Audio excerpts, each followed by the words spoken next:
सावन सोमवार के दिन दिखते हैं ये संकेत, तो समझ जाइए महादेव आप पर प्रसन्न हैं। आज की इस प्रस्तुति में हम उन्हीं संकेतों के विषय में जानने वाले हैं।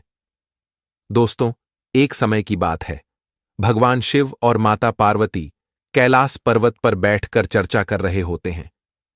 तब देवी पार्वती महादेव से कहती हैं, हे स्वामी, श्रावण का महीना आपको अत्यंत प्रिय है। जो भी भक्त इस महीने में व्रत करते हैं, आप उन पर सदैव कृपा दृष्टि बनाए रखते हैं। किंतु हे प्रभु, इस विषय में मेरे मन में एक शंका उत्पन्न हो रही है, जिसका उत्तर मैं आपसे जानना चाहती हूँ। भगवान शिव कहते हैं, हे पार्वती, तुम्हारे मन में जो भी शंका हो निसंकोच होकर पूछ लो। तुम्हारी हर शंका का समाधान करना मेरा कर्तव्य है। देवी पार्वती कहती हैं, हे प्रभु, जब आप अपने भक्तों पर प्रसन्न होते हैं तो उन्हें किस प्रकार के संकेत देते हैं? आप स्वयं तो उन्हें दर्शन देने नहीं जाते हैं, तो फिर भक्तों को कैसे पता चलेगा कि आप उन पर प्रसन्न हैं?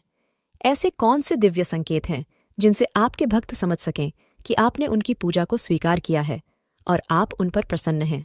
भगवान शिव कहते हैं, हे सुरेश्वरी, आज तुमने उत्तम प्रश्न किया है। यह सत्य है कि जब भी मैं किसी भक्त पर प्रसन्न होता हूं तो उसे मेरे द्वारा दिव्य संकेत प्राप्त होते हैं।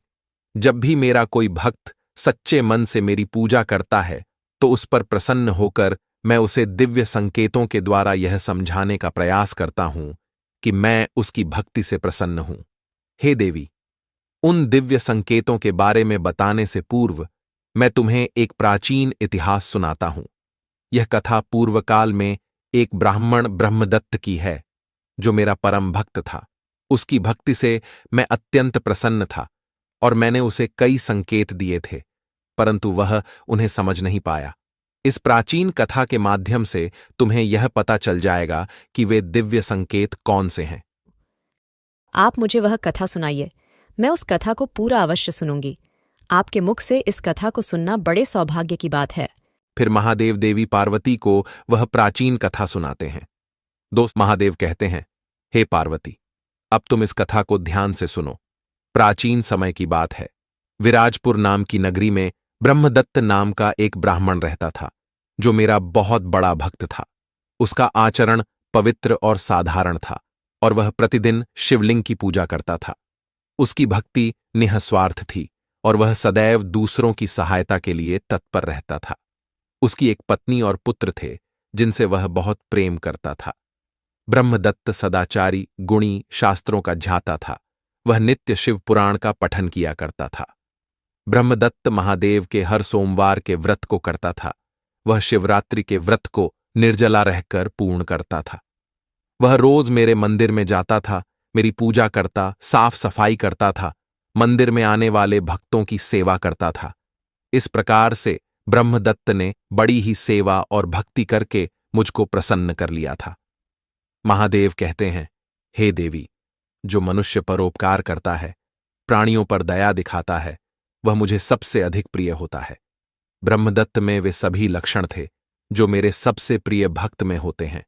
इसी कारण से मैं उसकी भक्ति से अत्यंत प्रसन्न था। इसीलिए मैंने उसे अनेक प्रकार के संकेत दिए।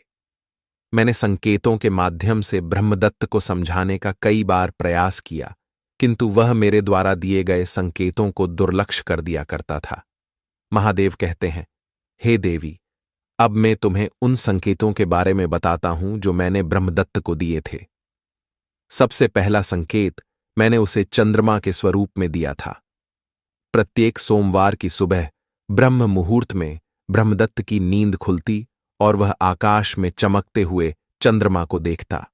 यह दृश्य उसके मन में शांति और सुख का अनुभव कराता, लेकिन वह मेरे द्वारा दिए गए इस संकेत को समझ न सका। इस संकेत के फलस्वरूप उस दिन उसने अपने गांव में एक महत्वपूर्ण व्यापारिक सौदा किया, जो बहुत लाभदायक रहा।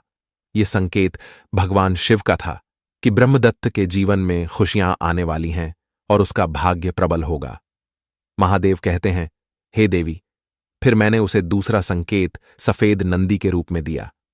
एक अन्य सोमवार ब्रह्मदत्त अपने घर से शिव मंदिर के लिए निकला और फिर उसे रास्ते में सफेद नंदी के दर्शन हुए। नंदी को देखकर उसका मन प्रफुल्लित हो गया, लेकिन उसने इसे भी साधारण घटना समझकर नजरअंदाज कर दिया। इस संकेत के फलस्वरूप उस दिन उसके एक पुराने मित्र ने उसकी सहायता की और उसकी सभी आर्थिक समस्याओं का समाधान कर दिया। यह संकेत था कि भगवान शिव का आशीर्वाद उसके साथ है और उसकी समस्याएं समाप्त होने वाली हैं। महादेव कहते हैं, हे देवी, अब मैंने नागराज के रूप में दिया, संकेत भी दिया।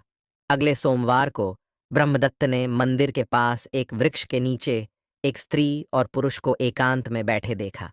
उसे यह दृश्य अजीब लगा, लेकिन उसने इसे भी सामान्य घटना समझकर अपने ध्यान से परे कर दिया।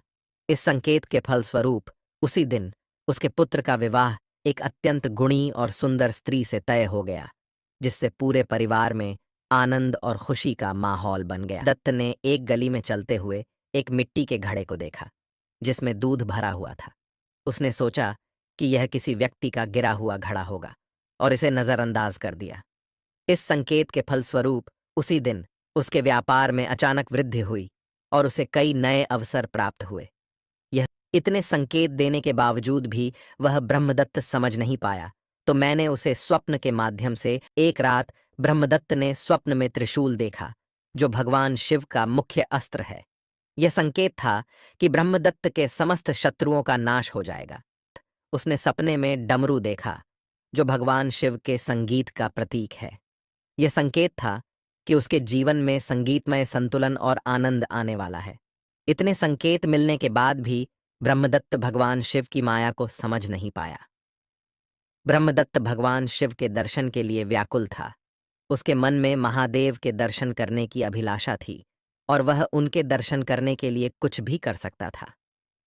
फिर एक दिन ब्रह्मदत्त ने अत्यंत दुखी होकर अपने प्राण त्यागने का निश्चय किया और प्राण त्यागने के लिए वह नदी की ओर जाने लगा। नदी के पास पहुंचने पर नदी के किनारे खड़े होकर वह महादेव से प्रार्थना करने लगा, हे देवादि देव महादेव, कृपया मुझे दर्शन दीजिए। क्या आपके इस तुच्छ भक्त से कोई भूल हुई है? क्या मेरी भक्ति में कोई कमी रह गई है? अगर मेरी भक्ति सच्ची है तो आज आप मुझे दर्शन देंगे, अन्यथा मैं अपने प्राण त्याग दूंगा। इतना कहकर ब्रह्मदत्त नदी में कूदने ही वाला था कि महादेव उस स्थान पर प्रकट हुए।